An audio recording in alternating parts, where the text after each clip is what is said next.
So I grew up in Australia without sun cream before we knew about holes in the ozone layer, and my skincare routine consisted of reef oil and getting as tanned as possible. These days it's a little different, though you might be surprised to know that I still don't use a lot of sun cream for reasons I'll come on to later in this video. But I do spend more time on my skin these days, and here I'm going to share with you what I know about menopause and skin. And hi, if we haven't met, I am Chelsea Green, holistic hormone specialist, and I help women transition from peri to post-menopause naturally using homeopathy, herbs, nutrition, and lifestyle medicine. If that sounds like the type of thing that you're interested in, make sure to hit the subscribe button and the bell so you get notifications of all my videos. So in menopause, with that loss of estrogen, we can see a whole host of skin issues, everything from sagging, lines and wrinkles, to dryness and itchiness, and even for some, a return to teenage-like acne. In fact, give me a thumbs up in the comments below if you can relate to any of that. And that's because with the loss of estrogen, we see a decline in collagen, a decline in elasticity, and a decline in hydration. And for some women, those fluctuating hormones can result in an increase in testosterone, the male hormone, which results in that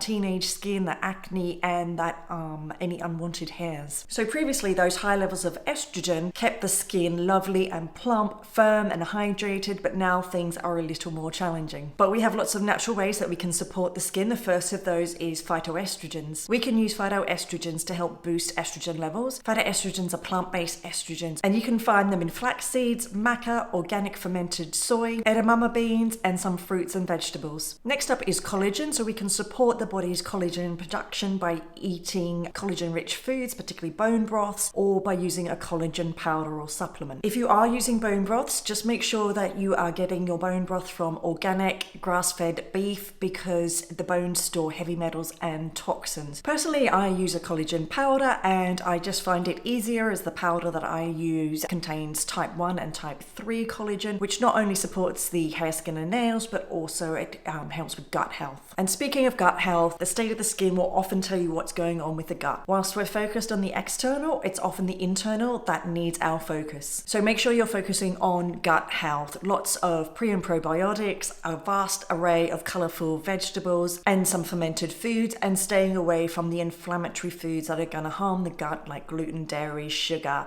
etc. Next up, we've got healthy fats. Fats are absolutely essential for the hydration of the skin, for hormone production, and for dryness of any kind. Try to incorporate omega-3 fatty acids like avocados, olive oils, nuts and seeds every single day, and avoid those inflammatory seed oils as they cause free radical damage. Next up, we've got hydration. You know it, I know it, we all need to hydrate, but we all seem to struggle with it. But for good skin, we want to be drinking at least 2 liters of filtered water a day. And I say filtered water, here in the UK, our water is recycled up to 11 times. So it's full of chemicals, it's full of toxins, it's full of synthetic hormones. So please do filter your water. My next tip is to avoid inflammatory foods. So gluten, dairy, sugar, alcohol, they all are inflammatory foods, and they create oxidative stress, which is incredibly aging. Opt for a diet rich in antioxidants and eat foods in their most natural state possible. Okay, next up, you want to opt for clean skincare. Now, I hold my hands up. I am not a dermatologist, but I do know about hormones, and I know that many ingredients in skincare products and beauty products are the types of chemicals that are going to mess with your hormones. So you really want to opt for toxin-free, perfume-free skincare products that are going to feed and heal the skin. Your skin is your biggest organ, and it's porous, so everything that you put on it is absorbed into the bloodstream. And I was always taught, if you wouldn't eat it, don't put it on your skin. Oh, and in regards to sun cream, I don't often use it because of its toxicity, but if I do need to use it, I'll use a mineral-based sunscreen, and I generally just try to stay out of the sun during the hottest part of the day. We get so many benefits from direct sunlight, including the resetting of the circadian rhythm cycle and vitamin D production. So I do think it's important to expose yourself to the